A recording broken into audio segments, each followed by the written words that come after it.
Son nom signifie « notre espoir » en turc. Voici Umut, le premier bébé médicament né en France.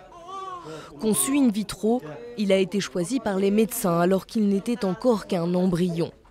Un embryon sain, autrement dit non porteur de la maladie génétique qui ronge son frère et sa sœur, mais aussi un embryon compatible avec l'un d'eux.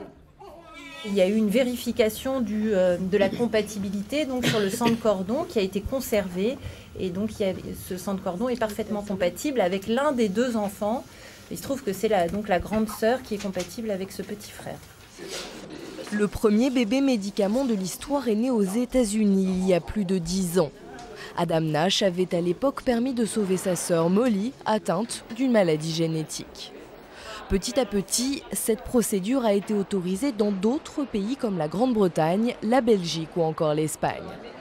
En octobre 2008 est né Javier, le premier bébé médicament espagnol. Le sang prélevé sur son cordon ombilical avait alors permis de soigner Andrés, son frère.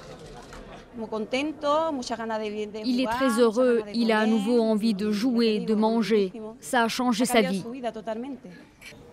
En France, ce procédé a été rendu possible en 2006, mais il reste critiqué. Pour certains, concevoir un bébé dans le seul but d'en guérir un autre n'est pas concevable. Ce qui n'est pas de l'avis des médecins, cette procédure permet de sauver des vies. Voilà pourquoi ils rejettent l'expression de bébé médicament. Je pense que le mot à retenir, c'est le bébé du double espoir. L'espoir qu'il soit guéri et l'espoir qu'il puisse guérir. Dans quelques mois, la petite fille pourra recevoir une greffe grâce au sang prélevé dans le cordon ombilical de son frère Umut. Quant à l'aîné Mehmet, 5 ans, lui aussi malade, il lui faudra encore attendre que ses parents tentent une deuxième fois l'expérience du bébé médicament. La science essaiera à nouveau de lutter contre la fatalité.